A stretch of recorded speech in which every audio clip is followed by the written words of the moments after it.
Have you ever heard of the Magnificent Seven? Now, when I was a kid, there was a movie by Yul Brynner, Charles Bronson called The Magnificent Seven. Now, I was born in the 70s. If you're older like me, you probably know what I'm talking about. If you're younger, that's a homework assignment. Go check out The Magnificent Seven. But we're here to talk about The Magnificent Seven in the wild, wild stock market. What is it about these companies? Why have they flourished? What is it that we can learn from that story and the opportunities that they present? Let's get to it.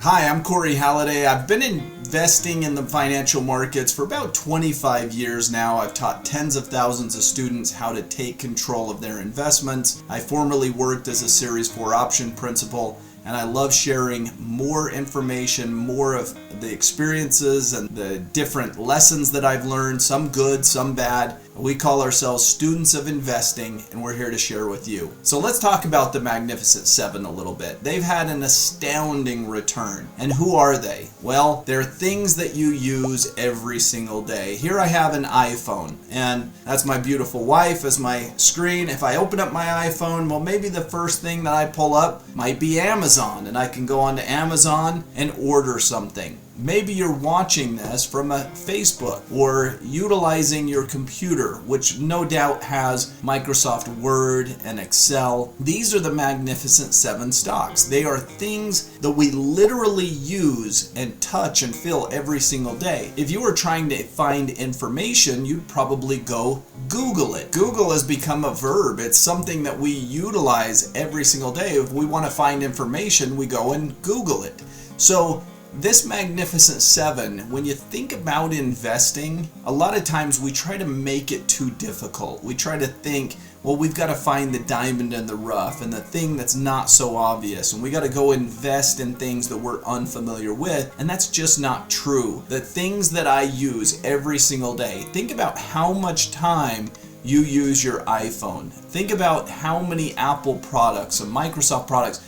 This is where, when you get into investing, there's a circle of competency. There are things that you understand, and then of course there are things that you don't understand. There are things that you utilize and other things you don't utilize. But that circle of competency can be very, very powerful, because if you and everyone you know around you is utilizing those products, that means revenue to the company. And if the company is generating revenue every time they sell an iPhone, well, that revenue pays for the expenses, and whatever's left over is earnings, and then that earnings goes and gets paid out to shareholders in the form of dividends and share buybacks and share price appreciation.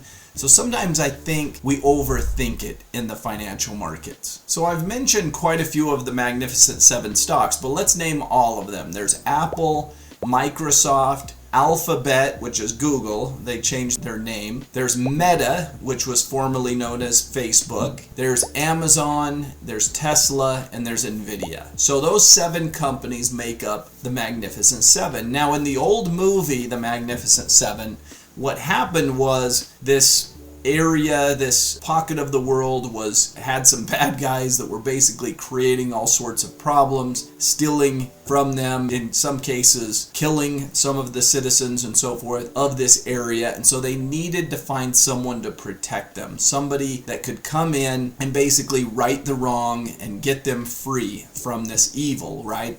And so they hired these gunmen, these seven magnificent individuals that had all of these skills and so forth. When I think about that show and I think about the plot for that movie, a lot of those similarities really work in our investing lives. When we think about investing, we want companies that will protect us from economic downturns, companies that are going to be able to perform even if the economy goes into a recession. And these recession-proof stocks are things that we're going to spend money even if maybe we don't have a lot of extra. People are still going to buy phones. They're still going to buy some items. Now, it might slow, but they're still going to go and Google. They're still going to order some things from Amazon. In fact, COVID, when the world kind of shut down, it showed how powerful Amazon was. People were buying more and more, and that only changed that dynamic even more in their favor. So these companies can kind of weather the storm of economic downturns or when things are not going so well. very much like the movie, we have to have this layer of protection. And these Magnificent Seven stocks have proven to be able to ride out some economic weakness and be good stocks in good and bad times. Now, I'm not suggesting that anyone rush out to buy those. Of course, standard disclaimers apply. Make sure that you do your fundamental homework, find the very best value and opportunities possible.